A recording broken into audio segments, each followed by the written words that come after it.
श्री गणेशाय नमः। ओम नमो विघ्नराजाय सर्वसौख्यप्रदायिने दुष्टारिष्टा विनाशाय पराय परमात्मने लंबोदरं महावीर्यं नागयज्ञोपशोभितम् अर्धचंद्रधरं देवं विघ्नव्यूह विनाशनम्। ओम ह्रां ह्रीं रूं रें रौं राः हेरम्बाय नमो नमः। सर्वसिद्धिप्रदोषि त्वं सिद्धिबुद्धिप्रदो भव। चिन्तितार्थप्रदस्त्वं हि सततं मोदकप्रिय। सिन्दूरारुणवस्त्रैश्च पूजितो वरदायकः। इदं गणपतिस्तोत्रं यः पठेत् भक्तिमान् नरः तस्य देहं च गेहं च स्वयं लक्ष्मी नरमुञ्चति। मुदाकरात् मोदकं सदा विमुक्तिसाधकं कलाधरावतंसकं विलासिलोकरञ्जकम् अनायकैकनायकं विनाशितेव दैत्यकं नताशुभाशुनाशकं नमामि तं विनायकम्। नतेतरातिभीकरं नवोदितार्कभास्वरं नमत्सुरारिनिर्झरं नतादिकापदुद्धरम् सुरेश्वरं निधीश्वरं गजेश्वरं गणेश्वरं महेश्वरं तमाश्रये परात्परं निरन्तरम् समस्तिलोकशङ्करं निरस्तदैत्यकुञ्जरं धरेतरोदरं वरं वरेव वक्तमक्षरम् कृपाकरं क्षमाकरं मुदाकरं यशस्करं मनस्करं नमस्कृतं नमस्करोमि भास्वरम् अकिञ्चनार्तिमार्जनं चिरन्तनोक्तिभाजनं पुरारिपूर्वनन्दनं सुरारिगर्वचर्वणम्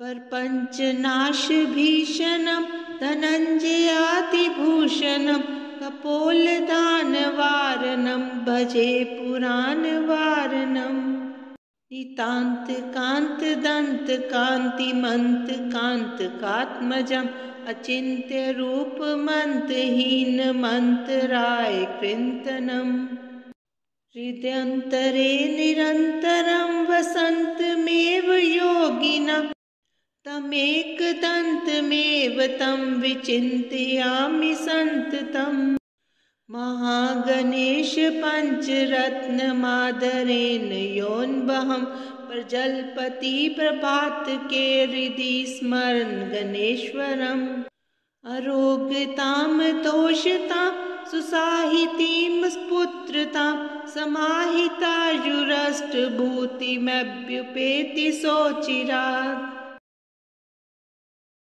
ओम संरामि देवदेवेश वक्रतुण्डं महाबलं षड्क्षरं कृपासिन्धु नमामि ऋन्मुक्तये। महागणपतिं देवं महासत्त्वं महाबलं महाविघ्नहरं सौम्यं नमामि ऋन्मुक्तये। एकाक्षरम् एकदन्तम् एकब्रह्म सनातनम् एकमेवाद्वितीयं च नमामि ऋन्मुक्तये। शुक्लाम्बरं शुक्लवर्णं शुक्लगन्धानुलेपनं सर्वशुक्लमयं देवं नमामि ऋन्मुक्तये। रक्ताम्बरं रक्तवर्णं रक्तगन्धानुलेपनं रक्तपुष्पे पूज्यमानं नमामि ऋन्मुक्तये। कृष्णाम्बरं कृष्णवर्णं कृष्णगन्धानुलेपनं कृष्णपुष्पे पूज्यमानं नमामि ऋन्मुक्तये। पीताम्बरं पीतवर्णं पीतगन्धानुलेपनं पीतपुष्पे पूज्यमानं नमामि ऋन्मुक्तये। नीलाम्बरं नीलवर्णं नीलगन्धानुलेपनं नीलपुष्पे पूज्यमानं नमामि ऋन्मुक्तये।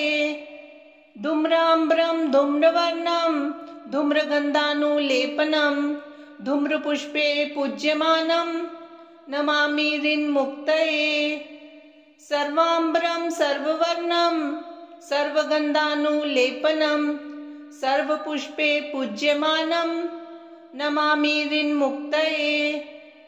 भद्रजातं च रूपं च पाशाङ्कुशधरं शुभं सर्वविघ्नहरं देवं नमामि ऋन्मुक्तये। ये पठेत् ऋन्हरं स्तोत्रं प्रातःकाले सुधीनरः षण्मासाभ्यन्तरे चैव ऋन्छेदो भविष्यति।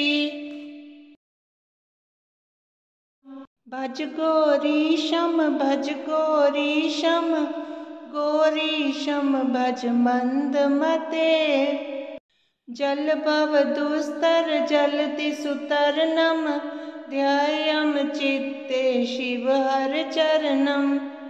अन्योपायं नहि सत्यं ज्ञेयं शङ्कर शङ्कर नित्यम्।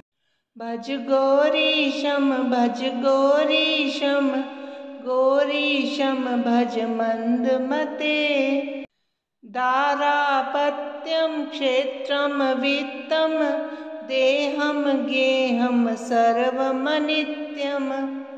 इति परिभाव्य सर्वं सारं गर्भवकृत्या स्वप्नविचारम्। भज गौरीशं भज गौरीशं गौरीशं भज मन्दमते। मल्वे चित्ते पुनरवृत्ति पुनरपि जननी जठरोत्पत्तिः। पुनरप्याशाकुलितं जठरं किं नहि मुञ्चसि कथयश्चित्तम्। भज गौरीशं भज गौरीशं गौरीशं भज मन्दमते। मायाकल्पितमेन्द्रं जालं नहि तत् सत्यं दृष्टिविकारं। ज्ञाते तत्त्वे सर्वं सारं मा कुरु विषयविचारम्। भज गौरीशं भज गौरीशं गौरीशं भज मन्दमते। रज्जो सर्प ब्रह्मणारोपस्तद्वद् ब्रह्मणि जगदारोपः। मिथ्या माया मोहविकारं मनसि विचारे अबारं बारम्। भज गौरीशं भज गौरीशं गौरीशं भज मन्दमते। अध्वरकोटि गंगा गमनं कुरुते योगं चन्द्रियदमनं। ज्ञानविहीने सर्वं तेन भवति मुक्तो जन्मशतेन। भज गौरीशं भज गौरीशं गौरीशं भज मन्दमते। सोऽहं हंसो ब्रह्मो वाहं शुद्धानन्दस्तत्त्वपरोऽहम्। अद्वैतोऽहं सङ्गविहीने चन्द्रिये आत्मनि निखिले लीने। भज गौरीशं भज गौरीशं गौरीशं भज मन्दमते। शङ्कर किङ्कर मा कुरु चिन्तां चिन्तामणिना विरचितमेतत्। यः सद्भक्त्या पठति नित्यं ब्रह्मणि लीनो भवति सत्यम्। भज गौरीशं भज गौरीशं गौरीशं भज मन्दमते। नारायण नारायण जय गोविंद हरे। नारायण नारायण जय गोपाल हरे। नारायण नारायण जय बद्रीश हरे। नारायण नारायण वरदानाथ हरे। नारायण नारायण सज्जन शरण हरे। नारायण नारायण अरविंदाक्ष हरे। नारायण नारायण भजनानंद हरे, नारायण नारायण कृपाम्बुवाह हरे, नारायण नारायण भावाधार हरे, नारायण नारायण कलिमलहरण हरे, नारायण नारायण कमलाकांत हरे, नारायण नारायण करुणा सिंधु हरे, नारायण नारायण वत्सल हृदय हरे, नारायण नारायण नत जनपाल हरे, नारायण नारायण सुखराकेश हरे, नारायण नारायण पूरित काम हरे, नारायण नारायण मंगलाधाम हरे, नारायण नारायण कंसाराति हरे, नारायण नारायण चित्कमलार्क हरे, नारायण नारायण संबितसार हरे, नारायण नारायण आनंदाप्ति हरे, नारायण नारायण सुखितानंद हरे,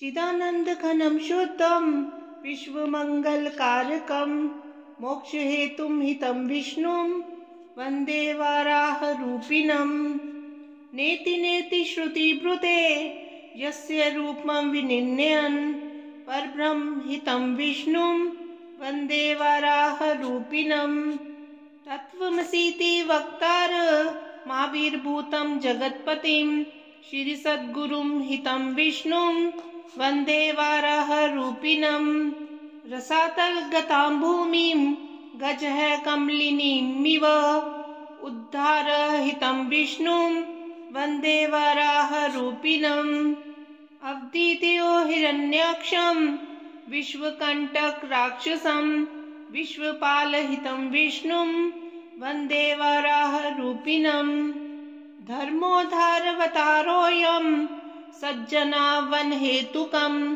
जगत्पतिं हितं विष्णुं वंदे वाराह रूपिणम्, अत्यंत करुणासान्द्रं जगदुद्धारकं परं भवतारं हितं विष्णुं वंदे वाराह रूपिणम्, सदैवाक्लिष्टकर्माणं जगत्स्थिति हेतवे भवनोकां हितं विष्णुं वंदे वाराह रूपिणम्।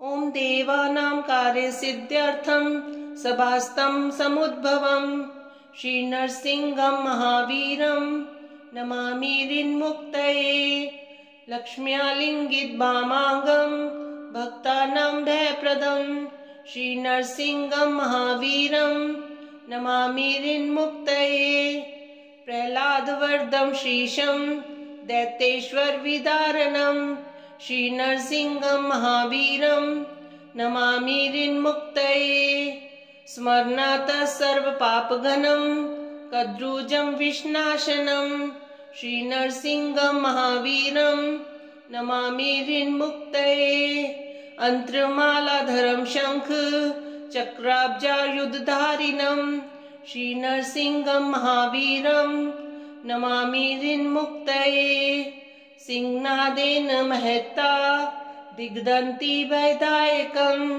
श्री नरसिंहं महावीरं नमामि ऋन्मुक्तये, कोटिसूर्यप्रतीकाशमभिचारिकनाशनं श्री नरसिंहं महावीरं नमामि ऋन्मुक्तये, वेदान्तवैद्यं यज्ञेशं ब्रह्मरुद्रादिसंस्तुतं श्री नरसिंहं महावीरं नमामि ऋन्मुक्तये, इदं यो पठते नित्यं ऋन्मोचक संज्ञकम् अनन्यी जायते सद्यो धनं शीघ्रमवाप्नुयात्,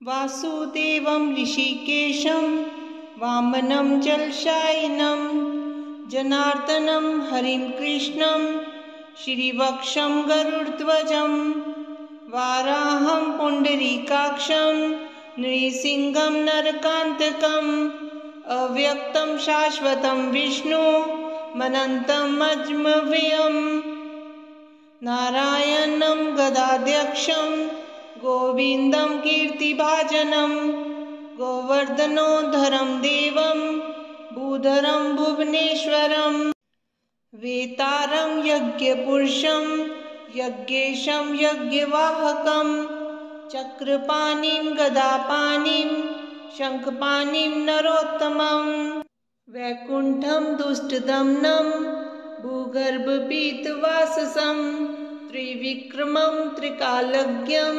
त्रिमूर्तिनन्दिकेश्वरं रामं रामं हयग्रीवं भीमं रौद्रं भवोद्भवं श्रीपतिं श्रीधरं श्रीशं मङ्गलं मङ्गलायुधं दामोदरं दमोपेतं केशवं केशिसूदनं वरेण्यं वरदं विष्णु मानन्दं वसुदेवजं हिरण्यारेतसंदीप्तं पुराणं पुरुषोत्तमं सकलं निष्कलं शुद्धं निर्गुणं गुणशाश्वतं हिरण्यतनुसङ्काशं सूर्यायुतसम्प्रभं मेघश्यामं चतुर्बाहुं कुशलं कमलेक्षणं ज्योतिरूपं रूपं च स्वरूपं रूपसंस्थितं सर्वज्ञं सर्वरूपस्थं सर्वेशं सर्वतोमुखं ज्ञानं कूटस्थं चलं ज्ञानदं परमं प्रभुं योगीशं योगनिष्णान्तं योगिनं योगरूपिणम् ईश्वरं सर्वभूतानां वन्दे भूतमयं प्रभुं इति नामशतं दिव्यं वैष्णवं खलु पापहम् व्यासेन कथितं पूर्व सर्वपापप्रणाशनं यः पठेत प्रातरुत्थाय स भवेद् वैष्णवो नरः सर्वपापविशुद्धात्मा विष्णुसायुज्यमाप्नुयात् चन्द्रायन सहस्राणि कन्यादानशतानि च ग्वां लक्षसहस्राणि मुक्तिभागी भवे नरः अश्वमेधासुतं पुण्यं फलं प्राप्नोति मानवः।